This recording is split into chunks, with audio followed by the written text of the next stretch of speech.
Hey everyone, Coach Robin here again. So I want to talk a little bit about accessories, and this is for Friday, March 20th. And also I want to say again, thanks everyone for tuning in. You know, we're really glad you're here, members and non-members. Please spread the word that these workouts are available to anyone for free. We really want to keep you moving, keep you informed about stress and nutrition and other aspects of fitness while you're in your homes and wherever you might be having to stay these days. So I'm going to talk a little bit first about stress management and nutrition, because I know a lot of us, when we get stressed out, we're reaching for the comfort foods, reaching for sugar, reaching for more caffeine. That certainly has been coming up for me. I've wanted to just sit around and drink coffee all day and eat a lot of pancakes. And I really had to watch myself in monitoring that, because I know that if I do drink too much coffee, if I get too much caffeine, it just increases my stress. It does physiologically stress the body as well, can get the adrenals worn out faster.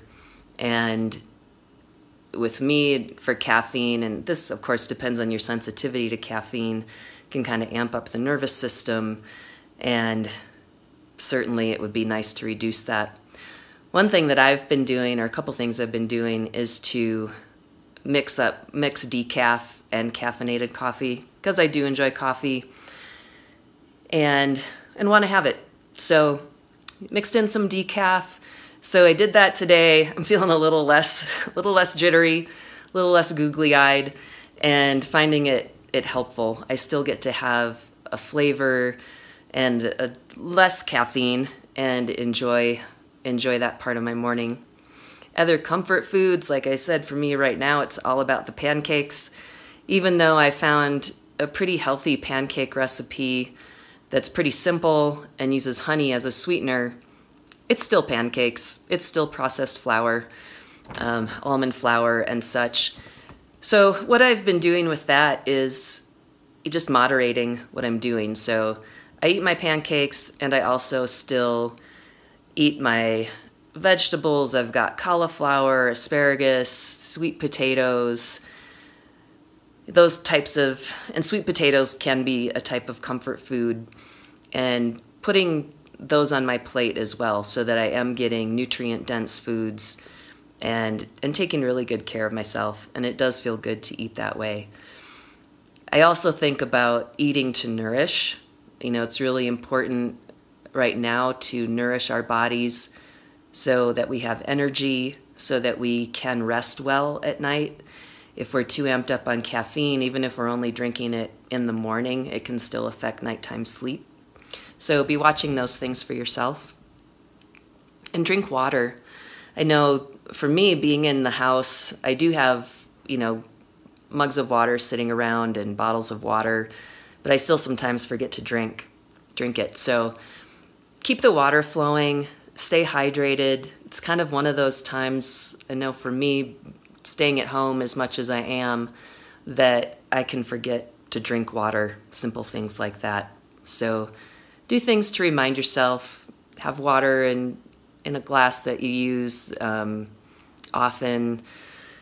Maybe have reminders just to help on your phone, or alarms just to get yourself into a new habit with that.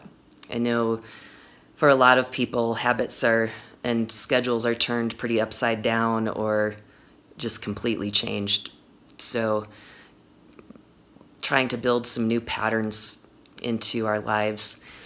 I've also, one thing I haven't done yet that I'm going to do is to write out a schedule for myself. For me, you know, not coaching at the gym and not having that kind of structure I'm pretty scattered right now. The gym is an anchor for me, and not having that is pretty disorienting, as I imagine it is for quite a few of you out there, whether you work out at Undisputed or somewhere else. So, you know, find something that can help you anchor into your day a little bit. What I'm going to do is try to keep working out at the same time of day that I would if I was going to the gym. And that way I have that at least that's something in my day where I know what I'm doing at a certain time. Helps me get out of bed, helps me change into different clothes and shower and eat and just kind of have my pattern in the morning and create some new habits. So hopefully you find that helpful. Let me know if you have any questions about that or you want to brainstorm. I love doing that kind of thing. Helps us all stay on track and we help each other out. So getting into the accessory movements for today, I want to go through a few things, and they're somewhat related to the workout that we did for today as well, where we did some mountain climbers, we had some Superman, Superwoman, and we also had some jumping squats. So I want to start with the arms, with the biceps and the triceps, because those are ones that we hit occasionally at Undisputed, but we definitely want to keep those movements going, and we have some ideas for you on how to do that while you're at home. So I was looking around the house trying to figure out, like, what could I use for weights? What could I use, just to give some resistance? And I got inspired by Jenna and Jamie at the gym the other day with their backpack with books in it. So I got out my old biochemistry book, I got a dictionary, put some heavy stuff in my bag, and this actually worked pretty well for some bicep curls. So for bicep curls, whatever kind of weight you're using, it's pretty hysterical. Anyway, elbow next to the side, I want my shoulder blades down and back, and I'm just bringing my fist to my shoulder. So we get to move a little bit of moving weight today if you're using a bag, and same for the other side. Elbow is staying close to my hip bone, close to my side, so that I'm just pulling my fist to my shoulder. So for bicep curls, I would say do 12 reps each side. With these lighter weights, I might use a heavier weight if I had some other equipment, but with the lighter weights, you can just do more reps. Triceps, for this one too, the bag's a little bit swingy, but it works. So my elbow is pointing straight to the ceiling, and I'm extending my arm all the way up. Trying to keep my elbow somewhat close to my head here, and feeling the back of the arm engage. So you could do 12 each side of those. For the other accessory, I think about the core, and I want to just say a note too about accessories, is that even though they're working the smaller muscle groups and might be smaller weights, or often are smaller weights than what we might use for other types of workouts, they're really critically important to supporting the sexier, bigger movements that we do at the gym, like overhead squats, the clean and jerks, and that sort of thing. And the core will help you with so many things. I know for me it made a huge difference in my Olympic lifts, in just how I carry myself, and also in the gymnastics movements.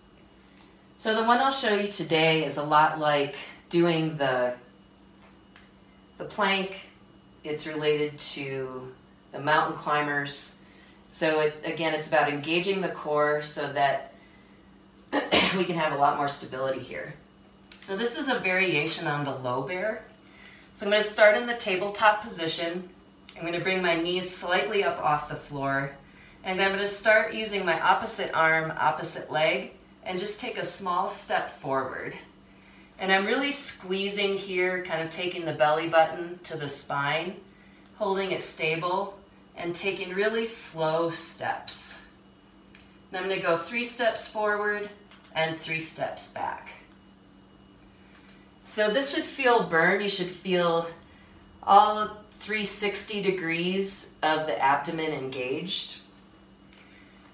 You can also do the same side, so that it'll take a little bit more stability there. I'm trying to keep my back as flat as I can and not be a big movement from side to side. The other variation of it is moving, taking steps side to side. So I'm going to step toward you. Again, same side hand, same side leg. and trying to take really smooth, steady steps. I'm pushing away from the floor, trying to keep my core engaged that whole time. So that's the core. For push-ups, we're going to do an explosive push-up. So this is getting more explosive energy into the muscle, helps build strength in the chest. And you can do this from a variety of positions. So you can use the wall, press against the wall, press against a piece of furniture if you want to be elevated a little bit, or you could do it against the floor from the knees or the elbows. So here I have my shoulders slightly over my hands.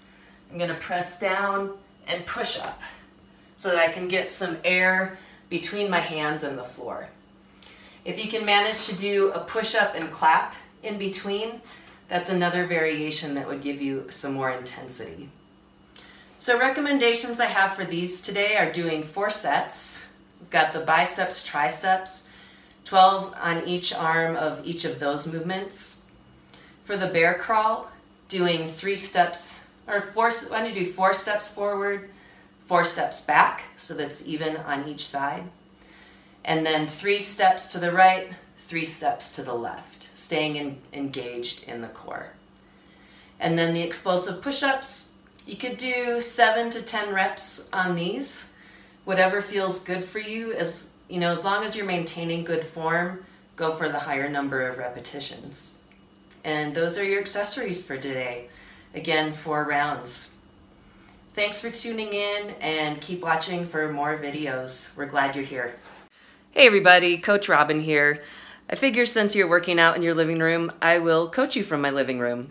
So we're gonna go through the pieces of the workout for Friday, March 20th, including a warm-up and the workout itself, some of the movements. So you can use the Train Heroic warm-up, or you can use the one that I'm gonna go through. Or if you want do both, have a little longer workout, you can do that too, totally up to you. The warm-up that I'm going to take you through includes some leg swings, some good mornings, some air squats, and scapular push-ups, because we're getting ready for a workout that's 5 rounds of 40 mountain climbers, 30 of the Supermans, and then 20 jumping squats. I'll also be going through some of the scales if you want to increase your intensity or decrease your intensity for any of those movements. So as always, we want you to do what feels good for your body for a given day, and you can make some choices along the way for what feels good for you. All right, so for the warm-up, we're going to start with some leg swings. So you can grab something for balance if you need it, a piece of furniture. I've got like a dowel, which could be probably from your closet or broomstick, whatever. We're going to start leg swings back and forth. So letting the leg bend in the back, keeping it straight in the front, getting as much range of motion as you can. And do 10 each side. And then we're going to do side leg swings, so reaching to each side. As you go out to the side this way, keep your toes pointed up. It gives the hip a little more room to move here. And again, 10 each side on those. The next movement will be the good morning. So you could either use a band for this, wrap it around the shoulders, put it under the feet if you have it, or I'll use the dowel that I have. Have it across my shoulders. I'm going to be hinging from the hip on this one. So I want to keep my back in a neutral position and hinging forward. There can be a slight bend in the knee if needed, but keeping the back flat and keeping the shoulder blades squeezed together. And do 25 of those. Then we're going to move to the air squat. So feet should be shoulder distance or maybe slightly wider than shoulder distance. I'll show you a little bit from an angle. We want to get our hips below our knees as we go down into the squat and not let the knees come too far forward. So down like so. I know I have to go a little bit lower than I think to be able to get my hip crease below my knees. So 15 air squats. Next are scapular push-ups. So we're going to be in a plank position. The elbows are going to be locked out, and this movement comes from the shoulder blades. So squeeze the shoulder blades together, then push through the floor, push the chest away from the floor. While I'm doing that, I'm keeping my core engaged, keeping it really tight, and I'm squeezing my feet and my legs together. So the full warm-up for this version is another round of leg swings, 10 each side, 10 each direction, forward and back, then 10 each side doing the sideways. 25 good mornings, 15 air squats, and 10 of the scapular push-ups for a total of 2 rounds. The workout for today is 5 rounds of 40 mountain climbers, 30 Supermans, and 20 jumping squats. So let's get into that part. The mountain climbers today, as the workout is written, are the knees to elbow style. So you'll be starting in a plank position, bringing the knee up to the elbow, just a light touch on the knee. Again, holding the core really steady. I don't want to be letting my back collapse, and really pushing through the floor again like we did for the scapular push-ups and knees to elbow. So that's 40 total, so 20 each side. If you want to increase your intensity on that, you could do the version where your feet come up to the hands. I'll show you that next. So foot up to the hand level, and again pushing through the floor. If you want to decrease your intensity, you can move the feet a shorter distance. So you might just go knees halfway to the elbow, and again pushing through the floor. So do what feels good to you today. The Supermans, we're going to be on the floor and engaging the back of the body. So flat to the floor, arms overhead, feet are out behind me. You might not be able to see them in the video. My feet are squeezed together, and I'm going to go down and up. When I come up, I'm squeezing my shoulder blades together, glutes are squeezed, low back's engaged, and my feet are squeezed together. So that is the Superman or the Superwoman. And then we have the third movement, which is our jumping squat. So we're going to come back to the same stance as we did for the air squats. This time we're just adding a jump. So hips go below parallel, and I'm exploding up. And when I land, I want to land so that my whole foot has contact with the floor. I don't want to be up on my toes for this. And as I come back up, I want to push through my whole foot into the floor, again, not just on my toes. For the jumping squat, if you want to increase intensity, you could put on a backpack. You could take a bag of books like I have here, or if you have some other kind of weight, whatever can put some weight there for you. Hold it like a kettlebell and have a little extra weight in your jump. If you want to decrease the intensity, you could not do the jump at all. You could just do the air squats, or you could do a smaller jump. So you have a few options here. This is the big jump. You could do the air squat, or you could do a little jump. So up to you. Again, it's 5 rounds, 40 mountain climbers, 30 Supermans, and 20 jump squats. Have a great workout. Thanks for being here, everybody.